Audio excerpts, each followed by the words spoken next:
मित्रांनो, अशोक खरातचे काही वेगवेगळे कारनामे जनतेसमोर आलेले, त्यासंबंधीच आपण त्यांचे मित्र यांच्याशी आपण फोनद्वारे आपण चर्चा केलेली आहे आणि ते लहानपणी कसे होते, कसे त्यांचे आचरण होतं, याबद्दल आपण त्यांच्या मित्राकडूनच जाणून घेतलेलं आहे. तर मित्रांनो, आपण फोनद्वारे त्यांच्याशी संपर्क साधला आणि आता पुढील आपण त्यांच्याशीच मुलाखत करूया. धन्यवाद. होते असं तुम्ही सांगताय. कितवी ला तुम्ही एकत्र होते?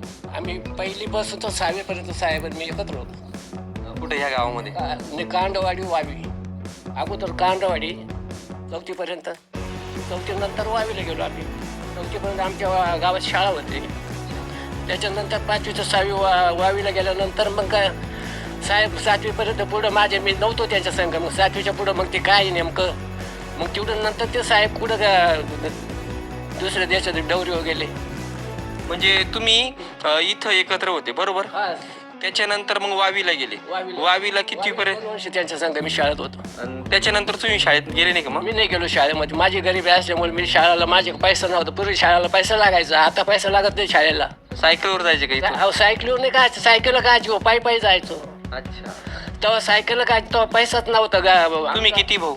आम्ही 2 जण भाऊ आहे. वडील दुसरे आणि मी लहान भाऊ आहे. आणि किती तुमची मैत्री किती पासून होती मग? लहानपणापासून मंत्री होती आमचीवाली, जन्म झाल्यापासून. कारण ते जवळच आमच्या शेजारी वावर होतं, शेजारीच त्यांची आमची मंत्री. काय म्हणजे मागच्या साईडला ती मागच्या साईडला. मग खेटूनच आम्ही लहान बालपण माझं त्यांच्यामध्येच गेलेलं आहे. कसा होता त्यांचा स्वभाव वगैरे? साहेब एकदम भारी स्वभाव त्यांचा वाला. जसा स्वभावामध्ये प्रकार असतो ना, काहींचा शांत असतो, काहींचा रागट असतो, काहींचा प्रेमळ असतो. त्यांचा स्वभाव कसा? थोडा दोजी चांगलाच होता. मग आता बोलणं चालायचं थोडं बा त्यांचा हाला येत असं टाईट, पण मग तो आपल्यासाठी काहीच नव्हती बा. असं एकदम नरम बोलणं, मित्र म्हणूनच वागायचे ना. आजही मित्र म्हणूनच वागायचे आपल्याचे ते. आजही मित्रच आहे ते. त्यांच्या कार्यक्रमाला जातो. मी PT मास्तर म्हणून काम करतो. भजनी मंडळ मध्ये काम करत काम करतो. गावात बी त्यांच्या भजनी मंडळामध्ये काम आहे माझं वालं, PT मास्तर म्हणून मी. असं तुमचं किती वय आता? माझं त्यांच्या इतकंच वय, म्हणजे जवळजवळ आता 64-65 वय मावाला. अच्छा. किती भाऊ तुम्ही? 2 जण. आणि हे असं जे प्रकरण झालं त्याबद्दल काय वाटतं तुम्हाला मग? आता हे अवघड आहे, पण आता ते आपल्यापर्यंत नाही ना काही. असं हेच साहेबांनी करायला नव्हतं पाहिजे, पण साहेबाच्या अंगात कसं काय आलं नेमकं या गोष्टी बा. असं बाकी दुसरं वाईट काय म्हणणार साहेबांना मी. हे प्रकरण आपल्यापर्यंत नाही, फक्त मित्र म्हणून मी त्यांचं आला. प्रत्येक माणूस जन्माला येतो, त्याच्या साईडनं चालायचं राहतं. त्याची बाजू त्यांना सांभाळायचं राहते. मी काय सांभाळणार बाजू साहेबांनी? आपण फक्त का बोलतो काय, तुम्ही त्यांचे वर्ग मित्र आहे, मग ते नेमके कसे होते, त्यांचा स्वभाव कसा होता?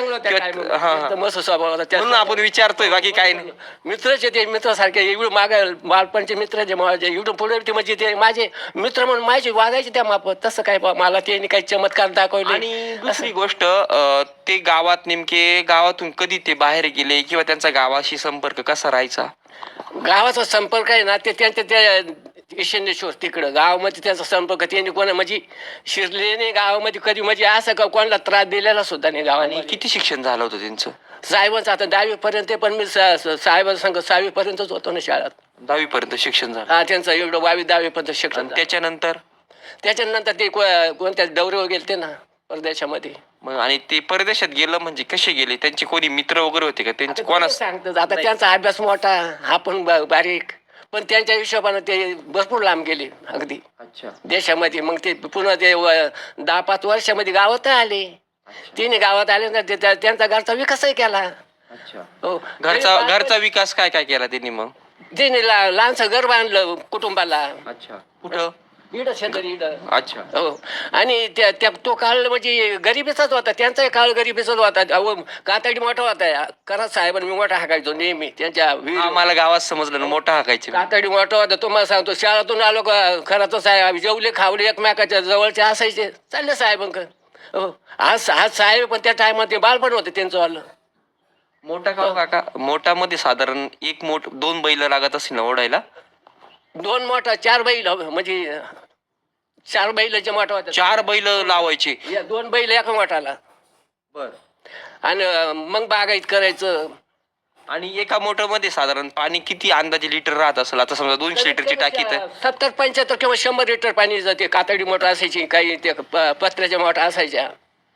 कधी पाणी भरत असेल ते हो? लय वेळ लागत हो, असेल. तो काळ मला माहिती आहे ना, मोठा हाकणारा काळ माहिती आहे ना.